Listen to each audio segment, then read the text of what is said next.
Mga sangkay, pangdagdigang balita po tayo ngayon. Ito pong nangyari nga po mga sangkay doon sa Mindanao, sa Gensan na lindol ay talaga nga namang pinag-uusapan ngayon sa iba't ibang panig ng ating mundo. At ngayon mga sangkay, alamin po natin yung sitwasyon. Kung ilan na nga ba mga sangkay ang bilang ng mga nakikitang mga pumanaw mga sangkay, no? Dahil po sa pambihirang pangyayari. Anyway, bago tayo mag-umpisa, sa mga hindi pa po dyan nakakapag-subscribe sa ating YouTube channel, makikita nyo po yung subscribe button sa baba ng video na to. I-click nyo lamang po yung subscribe, i-click ang bell, at i-click nyo po yung all.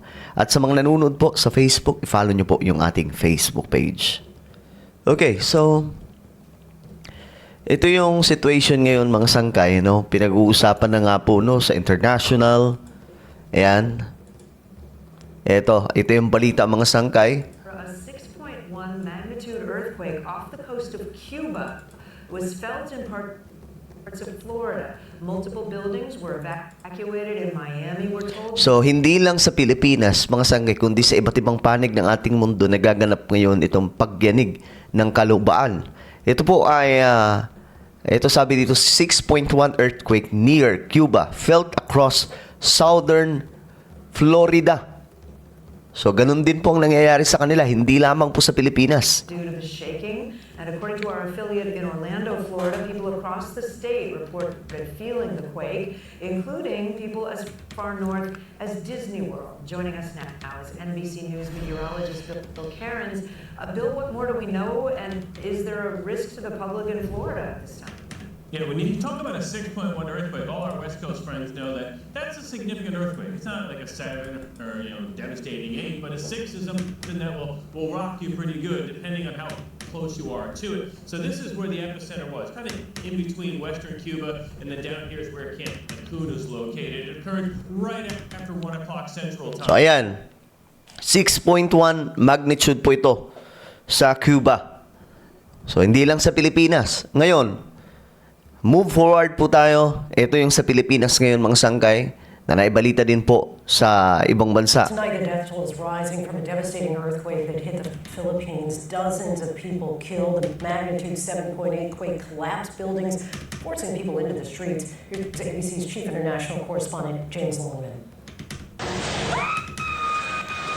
Grabe, no? Tonight, buildings crumbling, dozens dead and hundreds hurt after a 7.8 magnitude earthquake rocked the Philippines. CCTV cameras catching the moment the quake struck, panic sending residents in Davao City scrambling to the streets. Grabe yung mall na to. Shows the General Santos City shopping mall facade sheared off. This restaurant also collapsed. Oh my Just goodness. after workers escaped. First responders surging inside the building for survivors. In the rural town of Malita, these young students try to wait out the shaking ground. Then the structure behind them Grabe. collapses. The earthquake struck just after 7:30 a.m. local time in the sea south of the island of Mindanao. Tsunami alerts rang out as far as Japan and Australia. The USGS says some 15 million experienced moderate to severe shaking. Lindsay, some 10,000 families have been displaced with a warning not to return to damaged buildings in case of aftershocks. Okay, so ngayon mga sangkay, ayon nga po sa report, nag-declare na ng state of calamity matapos nga tumama itong 7.8. Malakas mga sangkay na magnitude, no? Almost umabot na po ng 8 magnitude ito. At ngayon, ang pinaka-latest update, ito. Tingnan po natin. Umabot na daw po yung mga pumanaw. Yung mga nakikita ito, mga sangkay, no? Kasi marami pa rin po ang hinahanap. The scale of devastation on Mindanao Island is becoming clear as emergency responders reach coastal cities and towns. At, ayan, pinangangambahan daw po mga sangkay ng mga opisyal na tumaas pa po lalo itong bilang ng mga nakikita nilang pumanaw na mga sangkay dahil nga po dito sa pagyanig. At ayon po dito, 37 na daw po ito mga sangkay. Ito yung latest update ha.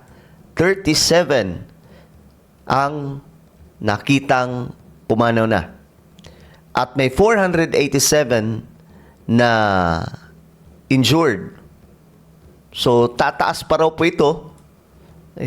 Ganun po talaga mga sanggay, pambihira. And I hope na lahat ng mga pamilya ng mga pumanaw, ng mga kababayan po natin, comfort po kayo ng ating Panginoon kasi itong nangyayari ngayon sa iba't ibang panig ng ating mundo, talagang namang katakot-takot na, no? Mga pagyanig, mga iba't ibang klaseng calamities. And we as a Filipino, kailangan din po maging tawag dito mga sanggay, huwag po natin idadamay sa politika yung mga kababayan po natin sa Mindanao kasi may nakikita po tayo, no, na kalaban sa politika na instead na makiramay sa mga taga Mindanao, ginagamit nila yung lindol na pambato sa mga kababayan po natin doon. But no guys, maasa na yung pagiging Pilipino po natin. Dapat pag politika, politika lang. Pero pagdating sa ganitong klaseng kalamidad, dapat Pilipino po tayo, nagdadamayan po tayo. No? Nakakalungkot lang mga sangkay kasi imbis na tulungan po natin na makabangon yung mga kababayan po natin doon, i-judge natin, sasabihan natin na baka kamo nangyayari sa inyo yan kasi ganito kayo, ganyan. Ako, hindi po yun yung natin ng mga Kristiyano, 'di ba? Hindi po yun yung tinuturo sa atin, no? Mapapari man yan, mga ministro man yan, mga pastor man yan. Hindi po yun yung tinuturo sa atin ng Biblia. Tinuturuan po tayong maging makatao, maging mapagmahal sa kapwa, tumulong sa kapwa, at mismo ngayong Biblia, sinasabi huwag po tayong manghuhusga. So sa mga ganitong klaseng sitwasyon, kailangan ng Mindanao ang prayer natin. Kasi sinong nakakaalam sa bukas, di ba? Sinong nakakaalam kung ano rin ang mangyayari sa hinaharap, no? Sa iba't ibang mga lugar. Hindi po natin alam. Mga sangkay, so help each other, pray for each other, no? We are all Filipino. At ngayon nga po mga sangkay, nag-declare na ng state of emergency. Ayan. State of calamity. Sinailalim na sa state of calamity in General Santos City dahil sa pinsalang dulot ng magnitude 7.8 na lindol. Wala rin kuryente at tubig sa ilang lugar doon. At live mula sa General Santos at sa frontline ng balitang yan, News 5 Mindanao correspondent Bril Montalvo. Bril, kamusta kayo dyan? May mga lumikas na ba sa evacuation centers? So ito yung kagabi mga sangkay, no, na bagong lumabas lang mga sangkay na napabalita na ganito po ang nangyari sa General Santos City, doon po sa Mindanao. So, ipag-pray po natin, ipanalangin po natin ang mga kababayan doon at naway makabangon po sila. Kasi, di ba, yung Cebu, tinamaan din po ng ganito mga sangkay at ang isa sa pinangangambahan, ang hinog na po na the big one dito naman po, doon naman sa Metro Manila. So, nakakatakot kung mangyari yun. So, let's pray for our country.